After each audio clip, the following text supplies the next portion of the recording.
हाय बेचारी बहू। सरिता की शादी एक अच्छे परिवार में हुई है। उसका पति रोहन उसे बहुत प्यार करता है। घर में उसकी सास शांति और ननद मीनाक्षी भी है, जो सरिता के किसी काम में दखल अंदाजी नहीं करती। लेकिन फिर भी सरिता को ऐसा लगता है कि दुनिया की सबसे ज्यादा बेचारी बहू वही है और सबसे ज्यादा अत्याचार उसी पर हो रहा है। माँ जी, ये लीजिए आपकी चाय। अरे बहू, तूने इतनी ज्यादा चीनी क्यों डाल दी चाय में? हाय हाय माँ जी, मैंने तो उतनी ही मीठी बनाई है जितनी मीठी आपको पसंद है। माँ जी, आपको तो मेरे हाथ की चाय अच्छी ही नहीं लगती। जब देखो कुछ न कुछ कमी निकाल ही देती हो। अरे बहू, तू एक बात के पीछे ही पड़ जाती है।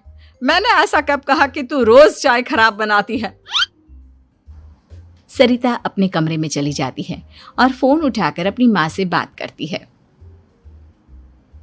हेलो माँ, कैसी हो आप? क्या कर रही हो? मैं तो ठीक हूँ, पर तू बता, तेरा मूड कैसा है? तेरी आवाज से लग रहा है कि कुछ तो हुआ है तेरे ससुराल में। अरे क्या बताऊँ माँ, यहाँ तो हर समय मेरे साथ बहुत बुरा व्यवहार होता है। मैंने अपनी सास के लिए इतनी अच्छी चाय बनाई, लेकिन मेरी सास चाय पीते ही मुझे 4 बातें सुना दी। बेटी, तू इतनी छोटी छोटी बातों पर ध्यान ही क्यों देती हो? तुम्हारी सास ने कुछ बोल भी दिया तो क्या हो गया, वो बड़ी है ना तुझसे। माँ ने इतना समझाया, लेकिन इस बात का सरिता पर कोई असर नहीं हुआ। अपनी बेचारी बहू की छवि वो बदलना ही नहीं चाहती। अगली सुबह सब नाश्ते की टेबल पर बैठकर नाश्ता कर रहे थे, तभी सरिता ने अपने पति से कहा, सुनिए जी, मुझे ना आज बाजार से कुछ सामान लेकर आना है। आज आप ऑफिस से आने के बाद मुझे लेकर चलना ना। भाभी, मुझे भी कुछ किताबें खरीदनी है। आप दोनों जा ही रहे हो तो मेरी किताबें भी ले आना। लो, अभी तो बात ही की है बाजार जाने की, तो एक फरमाइश आ गई। माँ जी, आप भी बता दो कुछ, और हाँ, मोहल्ले वालों से भी बोल दो अगर वो कुछ मंगवाना चाहते हो तो। बेचारी मीनाक्षी अपना सा मुंह लेकर रह गई।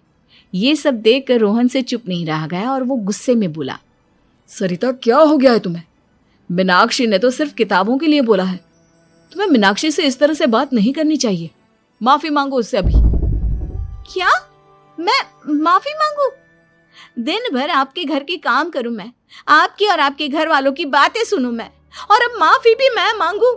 ऐसा कभी नहीं हो सकता। ये बोलकर सरिता वहां से चली जाती है। एक दिन उनकी पड़ोसन घर आती है। अरे सरिता, क्या कर रही है? और क्या करूंगी भाभी जी, बस घर का काम ही कर रही हूँ। आप बताओ कैसे आना हुआ? अरे मैं तो तुम्हारा हालचाल पूछने आई थी, लेकिन तुम तो बिजी लग रही हो। कोई बात नहीं, मैं बाद में आ जाऊंगी।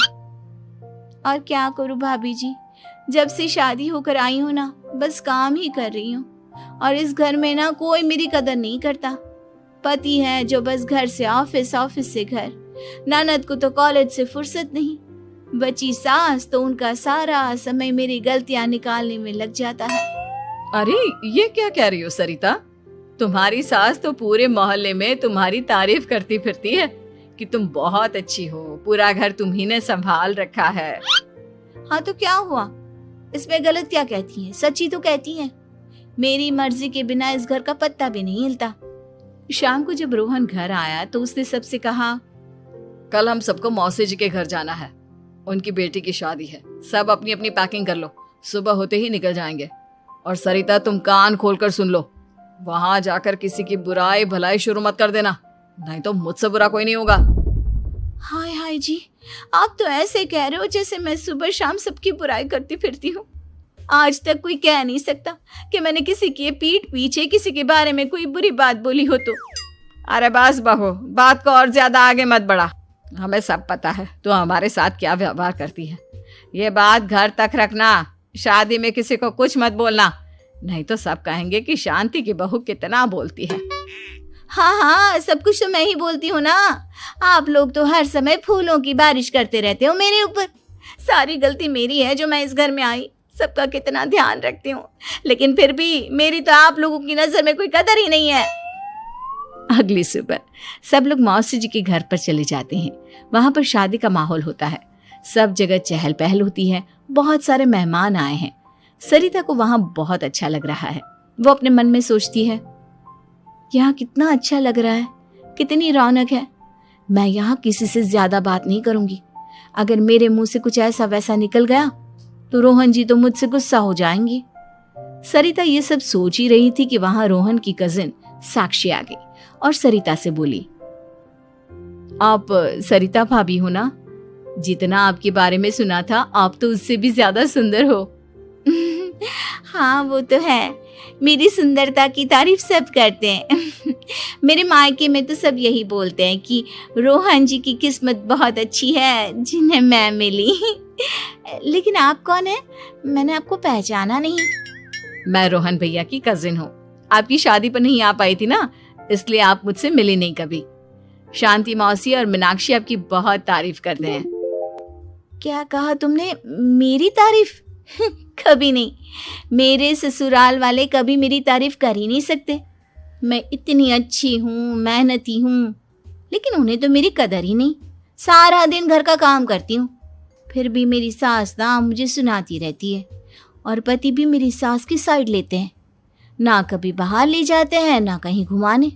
अगर घुमाने के लिए कभी बोल भी देना तो उनकी बहन बीच में आ जाती है।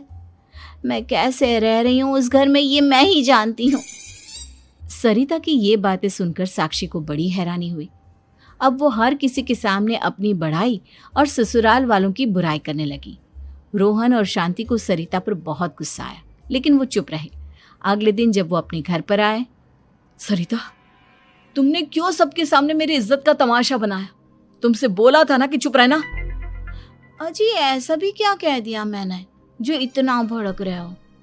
तुम जहां जाती हो अपना रोना शुरू कर देती हो, कभी किसी दूसरे की बात ही नहीं सुनती, बस अपनी कहती रहती हो। तुमने सबके सामने हमारा तमाशा बनाकर रख दिया है। हे भगवान, मुझे अपने पास बुला ले। जिस घर में मेरी कदर ही नहीं उस घर में मेरा क्या काम? अरे क्या करूंगी मैं यहाँ रहकर? जो भी आता है मुझे सुनाकर चला जाता है।